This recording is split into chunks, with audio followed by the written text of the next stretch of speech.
करके ये आया हूँ कि अगर किसी भी डेस्कटॉप मदरबोर्ड के अंदर कुछ भी प्रॉब्लम आता है, अगर आपको इसको रिपेयर करना चाहते हैं, तो इसमें इम्पोर्टेंट जो टॉपिक आता है वो आता है मदरबोर्ड में कितने प्रकार के वोल्टेज होते हैं। तो आज के जो क्लास के अंदर मैं बताने वाला हूँ कि एक डेस्कटॉप मदरबोर्ड के अंदर सेक्शन बाय सेक्शन कितने वोल्टेज आते हैं और कितना वोल्टेज आना चाहिए, कितना इनपुट सप्लाई होता है, कितना आउटपुट सप्लाई होता है। तो आज का जो वीडियो जो है वो सिर्फ क्या है कि डेस्कटॉप मदरबोर्ड के अंदर जितने भी सेक्शन है, चाहे आपका 20 सेक्शन हो या 25 सेक्शन हो या आपका 15 सेक्शन हो, सबका मैं वोल्टेज बताने वाला हूँ। तो सबसे पहले देख सकते हैं कि ये हमारा ये कंप्यूटर पूरा पावर सप्लाई लगा हुआ है और मेरे ये आपके यहाँ डायग्नोस्टिक कार्ड है।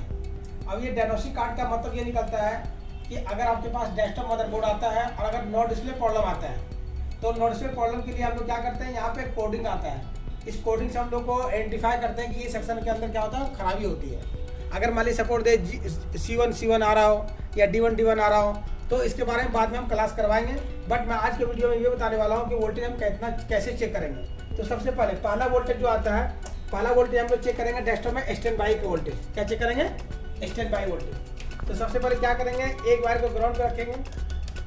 मैंने ग्राउंड पे रख लिया और स्टैंड बाई यहाँ पे देखिए, यहाँ पे मॉसफेट दिया हुआ, देख सकते हैं सर, यहाँ पे मॉसफेट दिया हुआ। तो यहाँ पे जब मोबाइल पे मैं रखता हूँ, देखिए यहाँ पे 5 वोल्ट आना चाहिए। देखिए यहाँ पे 5 वोल्ट आ रहा होगा, दिखाइए सर, यहाँ चेक करेंगे, यहाँ पे 5 वोल्ट आना चाहिए, ठीक है ना, पहला नंबर। सेकंड नंबर चेक करेंगे, यहाँ पे 3 वोल्ट मिलना चाहिए आपको। ये भी देख सकते हैं आपको 3 वोल्ट मिल रहा है, प्रॉपर तरीके से 3 वोल्ट मिल रहा है। अब यहाँ पे मिलना चाहिए 2.something वोल्ट, 2.0, ये देख सकते हैं ये वोल्टेज मिल रहा है। तो इसका मतलब ये निकलता है, पहला मैंने क्या चेक किया, स्टैंड बाई सेक्शन चेक किया। उसके बाद हम लोग को जो चेक करना होता है, हम लोग को चेक करना होता है आपका आयो सेक्शन। क्या चेक करना होता है? आयो सेक्शन।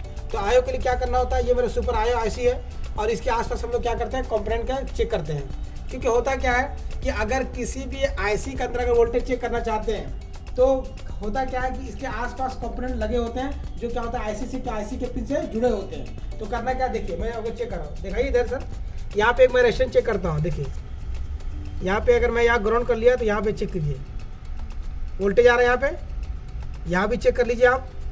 देखिए यहाँ भी 3 वोल्ट आ रहा होगा, यहाँ भी चेक कीजिए, यहाँ भी 3 वोल्ट मिल रहा होगा, मिल रहा 3 वोल्ट।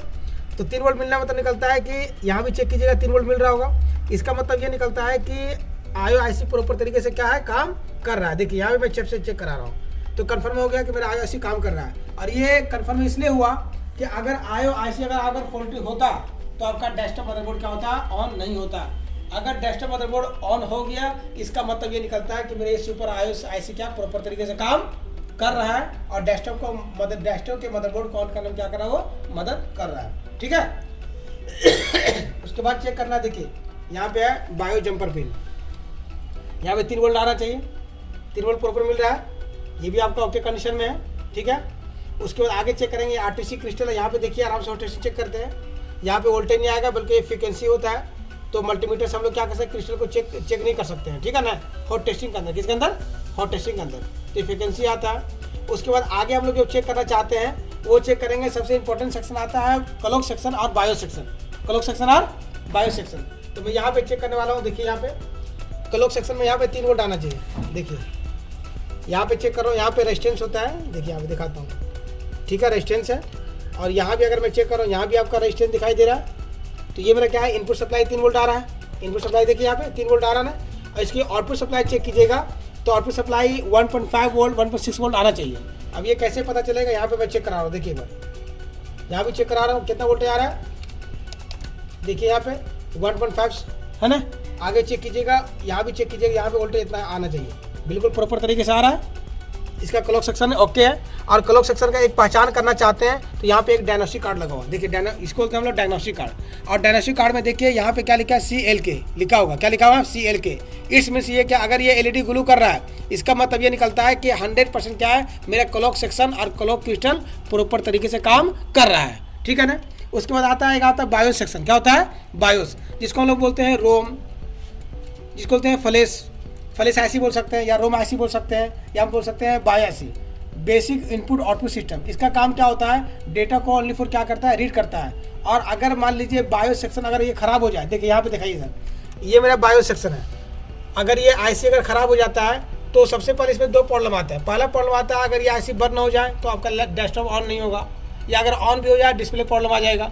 दूसरा कंडीशन क्या होता है कि इसमें लोग प्रोग्रामिंग करते हैं, क्या करते हैं, प्रोग्रामिंग करते हैं। जिस तरीके से अगर हम लोग न्यू हार्ड डिस्क परचेज करते हैं मार्केट में और परचेज करने के बाद हम लोग विंडो नया डालते हैं तो हमारा क्या होता है, प्रॉपर तरीके से कंप्यूटर क्या होता है, ऑन होता है। इसी तरीके से क्या होता है कि बायसी के अंदर क्या होता है, प्रोग्रामिंग होती है। प्रोग्रामिंग अगर करेंगे तो प्रॉपर तरीके से डेस्कटॉप ऑन भी होगा और डिस्प्ले भी आ जाएगी, ठीक है। अब इसको कैसे कंफर्म करेंगे कि इसमें वोल्टेज कितना आना चाहिए, तो इसमें 3 वोल्ट आता है। मैं चेक कराता हूँ, देखिए दिखाइए इधर, यहाँ पे लोग जाते हैं, यहाँ पे डॉट बना हुआ है, देखिए यहाँ पे 3 वोल्ट आता है, यहाँ भी 3 वोल्ट बन रहा है, देख सकते हैं। यहाँ भी देखिए 3 वोल्ट बन रहा है, देखिए यहाँ पे 3 वोल्ट इस पर आना चाहिए, 3 वोल्ट। और ज़्यादा तौर पे क्या होता है कि पिन नंबर 8 पे आपका आना ही आना चाहिए, ठीक है। अगर यहाँ पे वोल्टेज आ रहा है, देख सकते हैं, दिखा सकते हैं सर, अगर वोल्टेज आ रहा है इसका मतलब निकलता है ये बायो सेक्शन मेरा क्या है, हार्डवेयर से क्या है, प्रॉपर तरीके मेरा ओके काम कर रहा है। उसके बाद हम लोग आगे जो सेक्शन चेक करना है, चेक कर लीजिए आप, रैम सेक्शन जो इंपॉर्टेंट सेक्शन आता है। अब रैम के अंदर जो वोल्टेज जो सप्लाई होती है according to RAM slot voltage. अब अकॉर्डिंग टू रैम स्लॉट का मतलब निकलता है कि अगर DDR1 है तो इसका अलग 2.5 चाहिए, DDR2 है तो 1.8 चाहिए, DDR3 है तो 1.5 चाहिए, और DDR अगर 4 है तो 1.2 वोल्ट चाहिए, और अगर मान लीजिए DDR5 है तो 1.1 वोल्ट चाहिए। तो ये आपको मिलना चाहिए। अब यहाँ पे दिखाइए, यहाँ पे मैं वोल्टेज चेक करता हूँ कि ये मेरा रैम सेक्शन काम कर रहा है नहीं काम कर रहा है। तो सबसे पहले क्या करते हैं, इसका इनपुट सप्लाई चेक करते हैं, 5 वोल्ट आना चाहिए। देखिए ये कॉइल पे आ रहा है और कॉइल के दोनों सिरे पे 5 वोल्ट आना चाहिए, प्रॉपर तरीके से 5 वोल्ट बन रहा है। जब 5 वोल्ट बन रहा है तो इसके तो इनपुट सप्लाई हुआ। अब यहाँ पे मैं दिखाइए यहाँ पे 1.8 वोल्ट है, यहाँ पे देखिए, यहाँ पे इसके निशान पे क्या होता है, 1.8 लिखा होता है। मैं मल्टीमीटर से चेक करा दूंगा तो कंफर्म हो जाएगा कि इसमें कितना जीबी का रैम लग सकता है और क्या क्या लग सकता है। तो मैं आउटपुट सप्लाई चेक कराऊँ, देखिए यहाँ भी चेक करा सकते हैं, यहाँ पे मॉसफेट दिया हुआ है, दिखाइए यहाँ पे मैं चेक कराता हूँ। देखिए यहाँ पे 5 वोल्ट आ रहा है, प्रॉपर तरीके से इनपुट सप्लाई है। इसकी आउटपुट सप्लाई कीजिए, मॉसफेट के सोर्स पे चेक कीजिएगा, 1.8 वोल्ट आ रहा है, DDR2 रैम लगेगा, कॉन्सेप्ट क्लियर है। और यहाँ पे अगर चेक कीजिएगा रैम स्लॉट के पिन पे, यहाँ भी चेक कराता हूँ मैं आप लोगों को, बिल्कुल आना चाहिए आपको, अगर 100% बिल्कुल आएगा, अगर कन्फर्म हो। देखिए आ रहा है यहाँ पे वोल्टेज मिल रहा है, कोई दिक्कत वाली बात है। इसका मतलब ये निकलता है कि रैम सेक्शन प्रॉपर तरीके मेरा क्या है, काम क्या है, कर रहा है, काम कर रहा है, ठीक है। तो ये रैम सेक्शन हो गया। उसके बाद आगे हम लोग चेक करेंगे, इंपॉर्टेंट सेक्शन आता है VRM सेक्शन, जिसको बोलते हैं CPU सॉकेट सेक्शन। इसमें इनपुट सप्लाई क्या होता है, ये मेरा येलो वायर है, इसमें 12 वोल्ट आता है, क्या आता है यहाँ पे, इसमें 12 वोल्ट आता है येलो वायर पे, और ब्लैक क्या होता है, बिल्कुल 0 होता है। तो इसकी इनपुट सप्लाई क्या होना चाहिए, 12 वोल्ट आना चाहिए, और आउटपुट सप्लाई आना चाहिए कोर वोल्टेज, क्या आना चाहिए।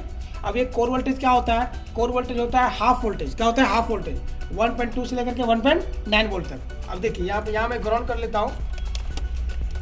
ग्राउंड करने के बाद देखिएगा यहाँ पे येलो वायर है, तो यहाँ पे एक बार चेक कर लेता हूँ, ये मेरा ड्रेन है, ये मॉसफेट का ये मेरा क्या कितना वोल्ट आ रहा है, देखिए समथिंग 11.5-12 वोल्ट के करीब आ रहा है DC वोल्टेज। अब इसकी आउटपुट सप्लाई क्या आना चाहिए, ये मेरा ड्रेन हो गया, और आउटपुट सप्लाई ये मेरा ये सोर्स हो गया। सोर्स क्या आ रहा है, बताया था आपको 1.2 वोल्ट आ रहा है, ये मेरा कोर वोल्टेज आ रहा है, क्या आ रहा है, कोर वोल्टेज आ रहा है। और आने के बाद क्या होता है, इसका गेट पे जब चेक कीजिएगा वोल्टेज, तो क्या आना चाहिए, बिल्कुल 2.36 आना चाहिए, क्या आना चाहिए।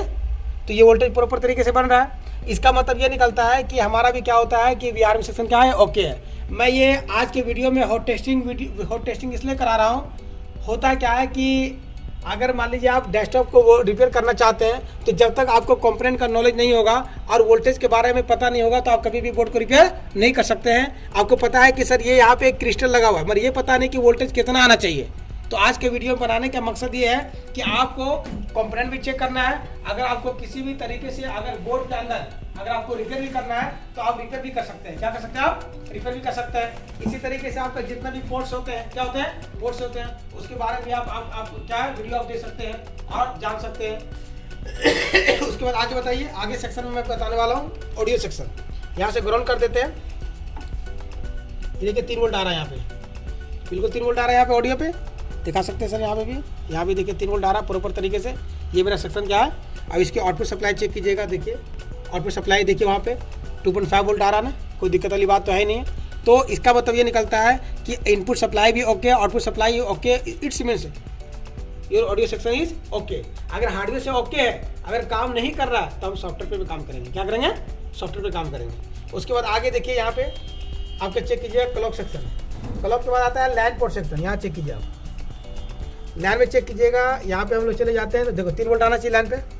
देखिए ये लाइन ऐसी हो गया, जहाँ मैं चेक कर रहा हूँ ये क्या हुआ, ये लाइन ऐसी हुआ, ये लाइन ऐसी हुआ और यहाँ पे लाइन का क्रिस्टल है, देखिए यहाँ पे लाइन का क्रिस्टल दिखाई दे रहा है। यहाँ पे वोल्टेज चेक कीजिएगा आप, प्रॉपर तरीके से मिल जाएगा आपको। देखिए इसका आउटपुट वोल्टेज है, ठीक है ना, ये क्रिस्टल का वोल्टेज है। इनपुट सप्लाई 3 वोल्ट आना चाहिए, आउटपुट सप्लाई कितना चाहिए 1.2 1.6 वोल्टेज आना चाहिए। It means length section okay है। उसके बाद आगे मैं चेक कराता हूँ आप लोगों को। देखिए पोर्ट में USB पोर्ट सेक्शन जिसमें 5 वोल्ट आता है, क्या आता है 5 वोल्ट आता है। यहाँ पे जाइएगा, यहाँ पे चेक कराते हैं पिन नंबर 1 पे। देखिए यहाँ पे 5 वोल्ट आ रहा है, यहाँ भी चेक कराइए, दिखाइए सर एक बार। यहाँ पे जाइएगा पिन नंबर 1, देखिए यहाँ पे देख सकते हैं पिन नंबर, देखिए 5 वोल्ट आ रहा है। यहाँ पे देख सकते हैं 5 वोल्ट USB सेक्शन ओके है। और USB के पिन नंबर 2 और 3 पे ये डेटा लाइन होता है, डेटा लाइन में वोल्टेज नहीं आना चाहिए। अगर डेटा लाइन पे अगर वोल्टेज आ रहा है इट्स मीन्स आपका USB पोर्ट काम नहीं करेगा। तो बार बार ये सब ध्यान दीजिएगा और टेस्टिंग करना आप लोग, ठीक है। यहाँ भी एक बार देख सकते हैं आप लोग, और यहाँ भी देखिएगा वोल्टेज नहीं आना चाहिए, प्रॉपर तरीके से USB पोर्ट काम कर रहा है, देख सकते हैं आप लोग। यहाँ पे भी जाइएगा, यहाँ देखिए 5 वोल्ट आ रहा है, यहाँ पे बिल्कुल नहीं बनना चाहिए, प्रॉपर तरीके से काम कर रहा है, ठीक है ना। आगे मैं चेक कराता हूँ VGA पोर्ट सेक्शन, इसमें भी 5 वोल्ट आना चाहिए आपको। हमारा 5 वोल्ट बन रहा है। तो आगे भी चेक कराता हूँ, ये कीबोर्ड माउस, देखिए यहाँ भी 5 वोल्ट बन रहा है, बिल्कुल 5 वोल्ट आ रहा है। यहाँ भी देख सकते हैं 5 वोल्ट बन रहा है, और यहाँ भी देख सकते हैं 5 वोल्ट बन रहा है। तो ये बोर्ड में मुझे क्या, ये बोर्ड प्रॉपर तरीके से मेरा ऑन बोर्ड है। और ये आज के वीडियो में जो मैंने हॉट टेस्टिंग चेक कराया, मैं इसलिए चेक कराया कि ताकि आपके पास कभी भी बोर्ड आपके पास आ जाए तो आपको इतना ट्रैक चेक करने की जरूरत नहीं है। जो जिस सेक्शन में मैंने वोल्टेज बताया, इतना वोल्टेज आप लोग फोकस कीजिए, उस पर काम कीजिए, बोर्ड को रिपेयर करना क्या हो जाएगा, आसान हो जाएगा। तो मैंने जो वीडियो बनाने का मकसद ये होता है, लोगों को, बहुत सारे लोग यूट्यूब पे पूछते हैं सर कि हॉट टेस्टिंग वीडियो हम लोग किस तरीके से हम लोग चेक करेंगे, और हम लोग कैसे पता चलेगा कि हर सेक्शन का वोल्टेज कितना होता है, इनपुट सप्लाई कितनी होती है, आउटपुट सप्लाई कितनी होती है। तो आज के वीडियो मैं इसलिए बनाया था। तो गाइस, अगर आपको इसी तरीके से बहुत सारे वीडियो आपको चाहिए तो आप लोग मेरे चैनल को सब्सक्राइब कीजिए। और मैं ये बोलने वाला हूँ कि हमारे यहाँ जो कोर्स होता है वो आपका रिपेयरिंग का कोर्स होता है, चाहे आपका लैपटॉप का हो, चाहे कंप्यूटर का हो, या आपका मोबाइल का हो, या वॉशिंग मशीन, ऐसी मैकेनिकल कोर्स होता है। तो अगर आपको किसी भी तरीके से कोर्स करना चाहते हैं तो सबसे पहले YouTube चैनल में जाइए और प्रॉपर तरीके से वीडियो को वॉच कीजिए। वीडियो अच्छा लगता है लाइक कीजिए, सब्सक्राइब कीजिए। उसके बाद अगर आपको लगता है कि मुझे कोर्स ज्वाइन करना है तो दिए नंबर पे आप कांटेक्ट कर सकते हैं। और हमारी तरफ से 1 डे 2 डे का डेमो क्लास फ्री होता है। आप आइए, डेमो क्लास लीजिए, उसके बाद आप क्लास का टाइम रख करके क्लास स्टार्ट कीजिए। Okay, thank you sir.